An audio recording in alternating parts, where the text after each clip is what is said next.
नमस्कार। अपना उत्तर प्रदेश में आपका स्वागत है। मैं आपके साथ अलका सिंह। बुलेटिन की शुरुआत करते हैं हमीरपुर से। खबर है जहां तेज रफ्तार ट्रक ने बाइक सवार युवक को टक्कर मार दी। इस टक्कर से एक की मौत हो गई है, वहीं एक गंभीर रूप से घायल हो गया है।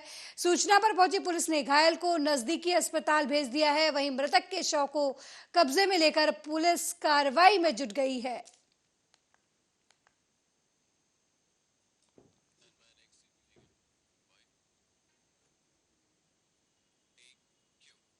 अगली खबर रायबरेली से है, जहां घने कोहरे के चलते रायबरेली प्रतापगढ़ राजमार्ग पर सड़क हादसा हो गया है। दरअसल मामला सलोन थाना क्षेत्र के अंतर्गत सूची चौराहे के पास का बताया जा रहा है, जहां पर कानपुर से परचून का सामान लादकर ट्रक आ रहा था। तभी सामने आवारा मवेशी को बचाने के चक्कर में ट्रक अनियंत्रित होकर गड्ढे में पलट गया। सुबह 4 बजे हुई इस घटना से हड़कंप मच गया है। वहां से गुजर रहे लोगों ने आनन फानन में पुलिस को सूचना दी। मौके पर पहुंची पुलिस ने स्थानीय लोगों की मदद से ट्रक के केबिन में फंसे ड्राइवर और क्लीनर को सुरक्षित बाहर निकाला और एक बड़ा हादसा टल गया। अच्छा, आप इसके ड्राइवर हैं गाड़ी के? जी, ड्राइवर है। अच्छा, कैसे हुआ ये हादसा? ये जानवर बचाने चक्कर में आदमी पलट गई है। कब पलटी भैया? ये सुबह 4 बजे। अच्छा, कहाँ पे पलटी है? सोची चौराहे पास। वहीं कन्नौज में प्रशासन के गरीबों और निराश्रितों को ठंड से बचाने के लिए जो दावे किए जा रहे हैं, उसके रियलिटी चेक में हवाई सारे दावे साबित हुए। यहां तक 4 डिग्री पारे में गरीब निराश्रित खुले में बच्चों के साथ रात गुजारते हुए नजर आए। पूछने पर पता चला कि सभी मांग कर गुजर बसर करते हैं और शेल्टर होम में रात गुजारने के लिए उनके पास आधार कार्ड नहीं है। कन्नौज जिला प्रशासन ठंड से बचाव कर जिले के 10 रैन बसेरे होने का दावा कर रहा है। बाकायदा रैन बसेरों की लिस्ट बनाई गई है। उस पर डीएम का दावा है कि एक भी निराश्रित गरीब को ठंड में नहीं ठिठुरने दिया जाएगा, लेकिन हालात कुछ और नजर आए। तो हर तरफ कुछ ना कुछ हम लोग प्रयास इसको कर रहे हैं और जो भी ठंड के दिन है ताकि कहीं कोई किसी को ज़्यादा परेशानी कठिनाई ना हो। रैन बसेरे हमारे सभी 10 हैं जनपद, वो सक्रिय हो गए हैं और नगरीय क्षेत्रों में ईओ उसको देख रहे हैं। हमारे जितने भी अधिकारीगण हैं, पुलिस की हमारी 112 की जो गाड़ियां हैं, तो उन सबको बता दिया गया है कि यदि कहीं कोई खुले में दिखता है तो उनको आप जो है हमारे रैन बसेरे में कहिए कि अपना वहाँ आके विश्राम करें। बस स्टेशन, रेलवे स्टेशन पे हमारे कुछ जो है वॉलंटियर्स वो भी इसमें सक्रियता से कार्य कर रहे हैं। लोगों को जाके रैन बसेरा का पता वही बता दे रहे हैं ताकि अगर वो वहाँ पे रुकना चाहें, वहाँ सुविधा है तो अपना ठंड की रात में वहाँ पे समय व्यतीत कर सकते हैं। तो इस तरह से चारों तरफ से के समय पर जो असहाय और सड़क पे सोने वाले लोग हैं उनको बहुत राहत मिलती है। यहाँ पर सरकार द्वारा जो चलाया जा रहा है हमारा शेल्टर होम, उसमें गरीबों को फूड बैंक के माध्यम से खाना भी दिया जाता है। लगभग मोबिलाइजेशन के टाइम की बात करें तो हम सड़कों से उठा के 50-60 लोगों को ला चुके हैं, जो कि यहाँ पर रुक के जा चुके हैं। और जो परमानेंट वाले रुकने वाले भी हैं वो भी रुकते हैं डेली आके सर्दी के समय पे। तो इस कड़ाके की सर्दी में कितना मददगार साबित हो रहा है? मददगार साबित तो बराबर डेली हम लोग मोबिलाइजेशन के टाइम जाते हैं तो कोई ना कोई रिजल्ट लेके आते हैं। लोगों को राहत मिल रही है? हाँ, लोगों को राहत मिल रही है। सारी सुविधाएं, दवा? जी, सारी सुविधाएं। अच्छा, जो लोग बीमारी मर पड़ जाते हैं उनके लिए हम लोग हॉस्पिटल से सुविधा लेते हैं, एम्बुलेंस की। बुलंदशहर से सड़क हादसे की खबर सामने आई है। कोहरे में कोतवाली देहात क्षेत्र के गंगेरुआ फ्लाईओवर NH-91 पर अज्ञात वाहन ने एक व्यक्ति को कुचल दिया। हादसा इतना खतरनाक था कि युवक की मौके पर ही मौत हो गई। वहीं घटना की जानकारी पाकर मौके पर पहुंची पुलिस ने शव को कब्जे में लेकर पोस्टमार्टम के लिए भेज दिया। फिलहाल पुलिस मृतक की शिनाख्त करने में जुट गई है।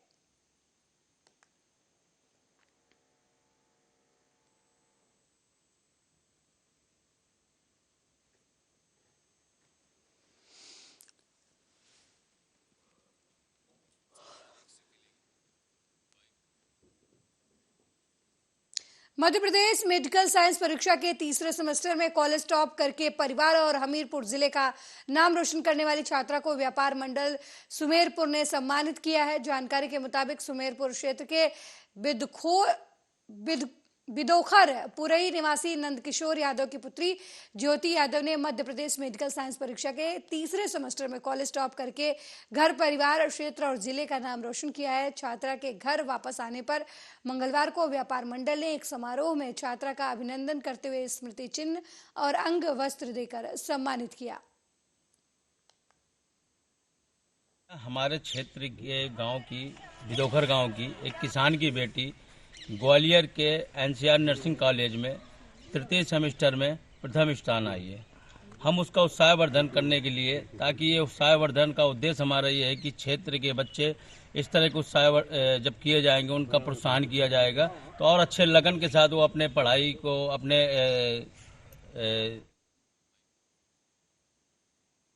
आर्या न्यूज की खबर का बड़ा असर देखने को मिला है। मैनपुरी में भू माफिया बड़े पैमाने पर कब्जेदार हैं, जिन्हें सत्ता का लाभ भी बड़े पैमाने पर मिल रहा है, जिसके चलते ऐसे भू माफियाओं के खिलाफ जिला प्रशासन भी कार्रवाई करने से बचता हुआ नजर आ रहा था। लेकिन ग्रामीणों की तरफ से की गई शिकायत को आर्या न्यूज ने प्रमुखता से दिखाया। खबर दिखाने की वजह से जिला प्रशासन भी सख्ती में आया और पहली बार जमीन को मुक्त कराने के उद्देश्य से जिला प्रशासन ने कार्रवाई की। भूमाफिया के विरुद्ध कार्रवाई करने के निर्देश भी जारी किए गए और एसडीएम घिरोर शिवनारायण और राजस्व विभाग की टीम ने मौके पर पहुंचकर पैमाइश की। पैमाइश के बाद जमीन पर पुलिस की सहायता से बुलडोजर चलाकर कब्जा मुक्त कराया गया, जिसमें 48 बीघे जमीन जो है भूटान कमेटी मैनपुरी की है और 17 बीघे जमीन खेल के मैदान और ग्राम समाज की है, जिस पर अशोक कुमार दीक्षित पुत्र विजय बहादुर, तिवारी लाल पुत्र रामचंद्र, संजीव कुमार पुत्र श्री कृष्ण, सुधीर कुमार पुत्र श्री कृष्ण, सावित्री देवी पत्नी स्वर्गीय श्री कृष्ण, जगदीश प्रसाद पुत्र जया प्रसाद, श्याम सिंह पुत्र जया प्रसाद और इनके अलावा और भी अन्य कई लोगों का अवैध कब्जा। इस मामले में एसडीएम घिरोर द्वारा जो है कार्रवाई की जा रही है, कब्जा हटवाया जा रहा है जी। इसमें थाना घिरोर और थाना औसा की संयुक्त रूप से पुलिस बल लगाया गया है जी, कानून व्यवस्था के दृष्टिकोण से। और जो कार्रवाई वहीं एटा जिले में यातायात विभाग ने यातायात माह का आयोजन किया और लोगों को यातायात नियमों के प्रति जागरूक किया।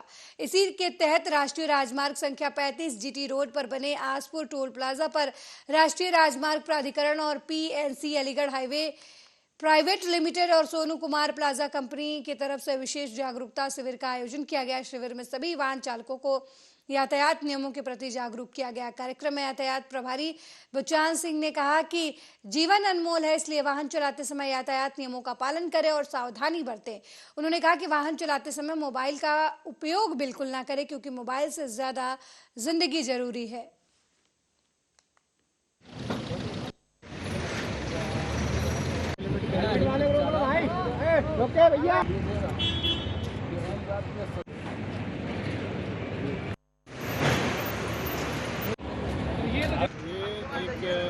ये सड़क सुरक्षा सप्ताह है तो चल ही रहा है, पूरा ये महीना ही हमारा सड़क सुरक्षा के लिए है। कल से एक और विशेष अभियान भी चला रहे हैं हम, एक सप्ताह भर का प्रोग्राम है, वो विशेष सड़क सुरक्षा सप्ताह ही ये मनाया जाएगा नेशनल हाईवे अथॉरिटी की तरफ से। 11 से 17 का प्रोग्राम है। क्या जानकारी दी जा रही है लोगों को जो यातायात के प्रति? जानकारी में यही है कि इनको पहले अवेयरनेस के बारे में, यातायात के सारे नियम के बारे में उनका पालन करें।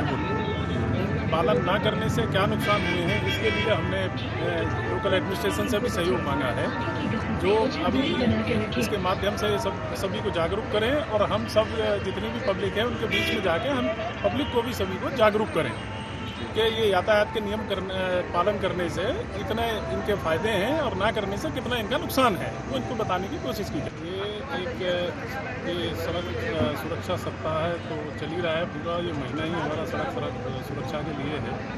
कल से एक और विशेष अभियान भी चला रहे हैं हम, एक सप्ताह भर का प्रोग्राम है, वो विशेष सड़क सुरक्षा सप्ताह ही ये मनाया जाएगा नेशनल हाईवे अथॉरिटी की तरफ से।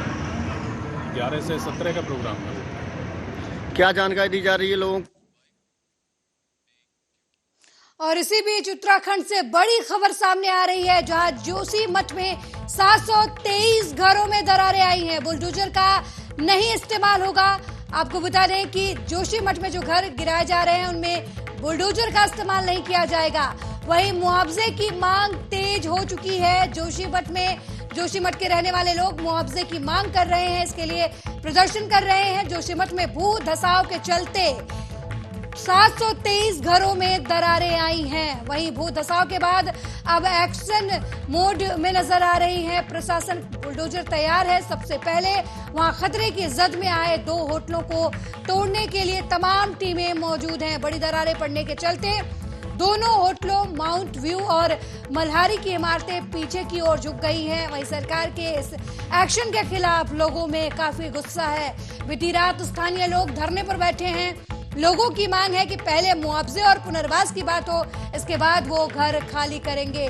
तो बड़ी खबर आपको जोशीमठ से दे रहे हैं, जहां पर मुआवजे की मांग जो है वो स्थानीय लोगों की तरफ से तेज हो गई है। लोगों का कहना है कि पहले उन्हें मुआवजा दिया जाए, उसके बाद घर खाली करने की बात की जाए। जोशीमठ में 723 घरों में अब तक दरारें आ चुकी हैं।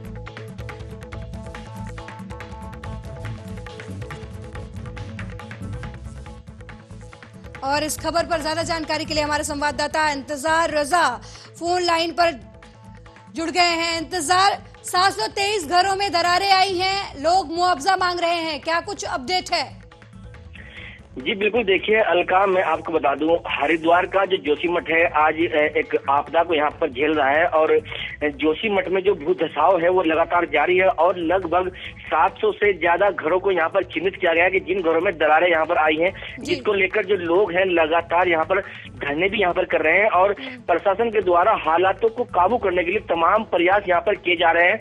100 से ज्यादा परिवारों को लगभग यहाँ से सुरक्षित जगहों पर यहाँ से विस्थापित कर दिया गया है। अन्य जो एनडीआरएफ और एसडीआरएफ का जो रेस्क्यू ऑपरेशन है वो लगातार जारी है और प्रशासन के तमाम अधिकारी और उत्तराखंड सरकार के तमाम मंत्री, मुख्यमंत्री सहित सभी लोग वहाँ पर जो उसकी मॉनिटरिंग कर रहे हैं और तमाम जो भू वैज्ञानिक हैं इस आपदा से बचाव के लिए तमाम जो आइडियाज है, सलाह है, सब यहाँ पर सरकार को दे रहे हैं और तमाम जो ऐसी सुविधाएं हैं जिससे कि जोशीमठ को किसी तरह बचाया जा सके वो सब प्रयास यहाँ पर लगातार जारी है।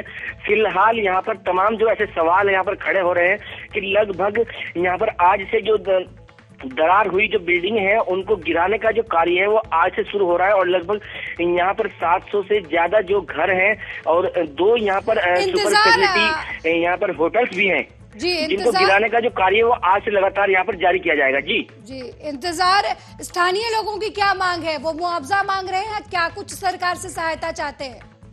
जी बिल्कुल, जहां एक और जो जोशीमठ है वो लगातार इस भू धसाव की जो आपदा को झेल रहा है तो वहीं पर जो स्थानीय निवासी हैं वो लगातार जो सरकार के खिलाफ आक्रोश भी यहाँ पर लगातार दिखाई दे रहा है क्योंकि कुछ लोगों का कहना साफ तौर पर है कि कई बार सरकार को इस चीज के लिए आगाह किया गया है। भू वैज्ञानिक जो है उनकी रिपोर्ट के बाद भी यहाँ पर आगाह किया गया था कि इस तरह का जो भू धसाव है यहाँ कई सालों से इस तरह यहाँ पर देखा जा रहा है, जिसको लेकर सरकार यहाँ पर गंभीर नहीं दिखाई दी, जिसको लेकर तमाम जो स्थानीय लोग हैं वो सरकार पर कहीं ना कहीं आरोप भी यहाँ पर लगाए जा रहे हैं और जो उनके जो मकान हैं जिनको आज से गिराने की जो कवायद है जो शुरू की जाएगी उसकी जो मुआवजा है उसको लेकर भी यहाँ पर लोग लगातार शासन और प्रशासन से यहाँ पर गुहार लगा रहे हैं। और मैं आपको बता दूं अलका कि बद्रीनाथ धाम जो है, बद्रीनाथ का जो मुख्य द्वार जोशीमठ है और शंकराचार्य की जो मठ है उसकी जो स्थापना है सर्वप्रथम यहीं पर की गई थी, जिसके बाद जो ये धर्म स्थली है इसको जो बिजनेसमैन जो लोग हैं उन्होंने इसको एक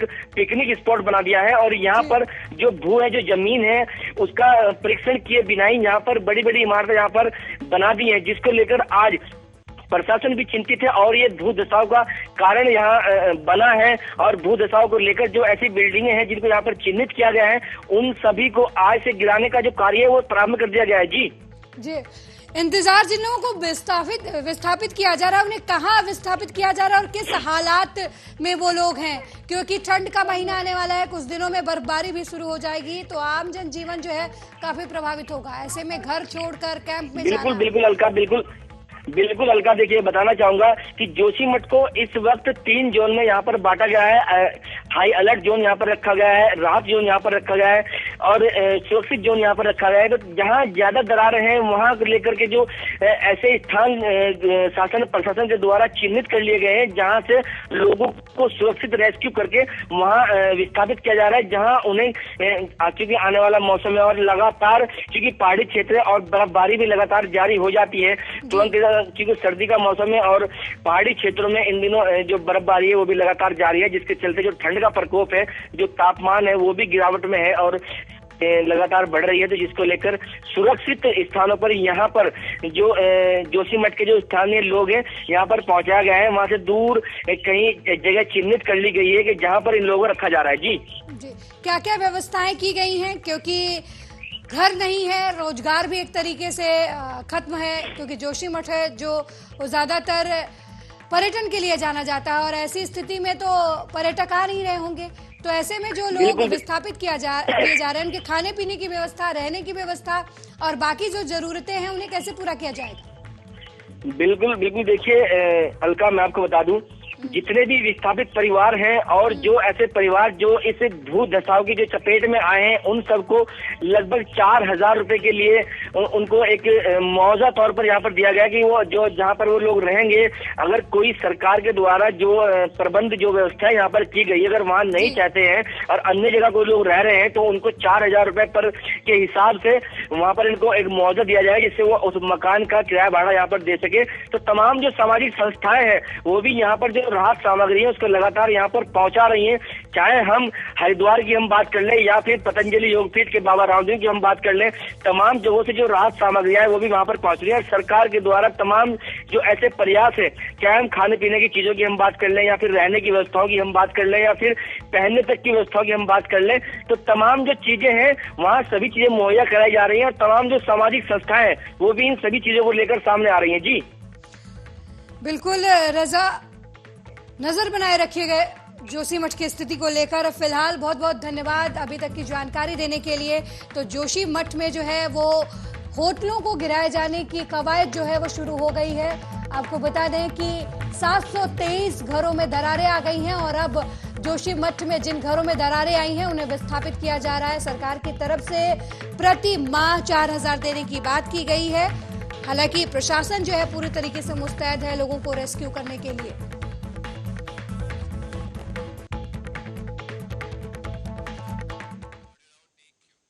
वहीं मिर्जापुर में पडरी थाना क्षेत्र के अगवार गांव में मनबड़ ने पिता पुत्र की चप्पल से पिटाई कर दी। इस मारपीट का वीडियो अब सोशल मीडिया पर वायरल हो रहा है। मिली जानकारी के मुताबिक जमीनी विवाद को लेकर अगवार गांव में 2 दिन पहले मनबड़ युवक गांव के ही युवक को पीटने लगे। इतना ही नहीं, बेटे को बचाने आए पिता को भी मनबड़ों ने जमकर पीटा। इस घटना का मौजूद वहां किसी व्यक्ति ने वीडियो बना लिया और सोशल मीडिया पर वायरल कर दिया। फिलहाल पुलिस ने इस मामले में एक आरोपी को गिरफ्तार कर लिया है जबकि दूसरे की तलाश जारी है। थाना पड़री अंतर्गत ग्राम अगवार का यह एक मामला है जिसमें कि कुछ जमीनी विवाद में कुछ व्यक्तियों द्वारा मारपीट की गई है, जिसके संबंध में थाना स्थानीय पर 6/2023 मुकदमा अपराध संख्या आईपीसी की धारा 323, 504, 506, 427 और 308 में अभियोग पंजीकृत किया गया है। नामजद 2 व्यक्तियों में से एक व्यक्ति राजेश धरिकार पुत्र स्वर्गीय भुवाल धरिकार ग्राम अगवार थाना पडरी को गिरफ्तार कर अग्रिम विधिक कार्रवाई की गई है और जो एक नामजद व्यक्ति है महेश धरिकार सना दुर्गा धरिकार, उसकी भी गिरफ्तारी जल्द कर अग्रिम विधिक कार्रवाई।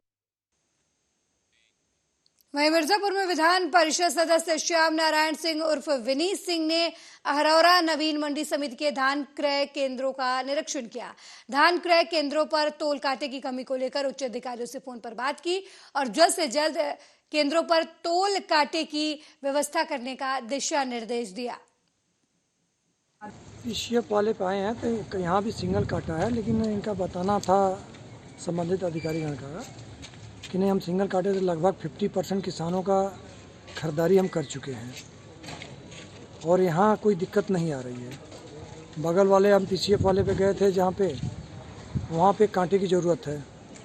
उच्च अधिकारियों से हमने बात किया तो बताया कि नहीं, यहाँ से रिक्वायरमेंट भेजा ही नहीं गया था, जबकि यहाँ से ये समस्या थी कि इनको भेजना चाहिए। खैर वो बात हो गई है, ऊपर से बोले कि कांटा हम बढ़ा देते हैं। जिन जिन केंद्रों पे बताया कि कांटे की ज़रूरत है, किसानों का सुविधा हो रही है, सुविधा देने के लिए वहाँ कांटे बढ़ाए गए कई जगह। यहाँ भी ये कांटे पीसीएफ वाले बढ़ जाएंगे। यहाँ मार्केटिंग का है। यहाँ इसलिए भ्रमण हम लोग कर रहे हैं। आज हम लोग गए थे, अदल हाट में भी गए थे।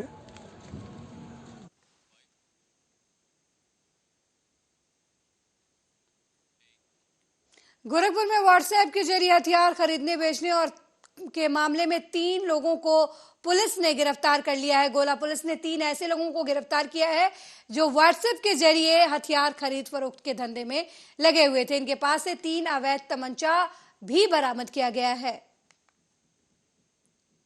अभी पिछले दिनों एक असलहा खरीदने वाले लोग पकड़े गए थे बेलघाट क्षेत्र।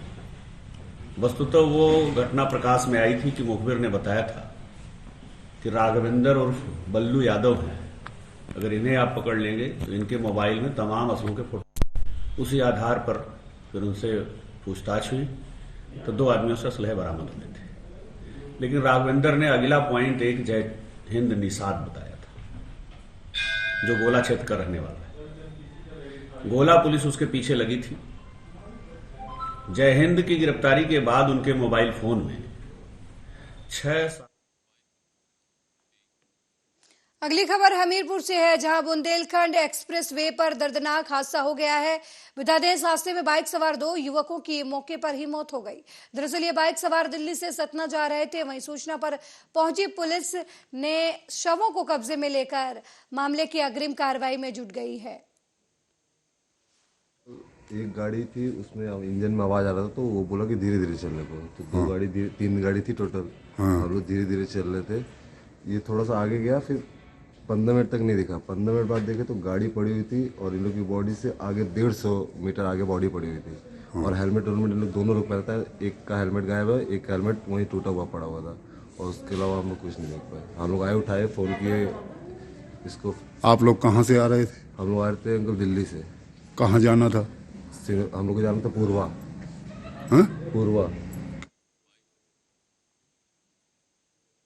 वहीं बुलंदशहर में बचपन बचाओ आंदोलन की कड़ी में बाल संरक्षण और श्रम विभाग ने संयुक्त कार्रवाई की।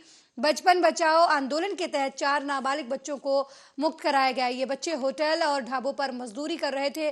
बचपन बचाओ आंदोलन होटल, धर्मशाला, गैराज और ढाबों पर सर्च ऑपरेशन चला रहा था। इस दौरान बाल श्रम करवा रहे होटल ढाबा संचालकों को नोटिस भी जारी किया गया।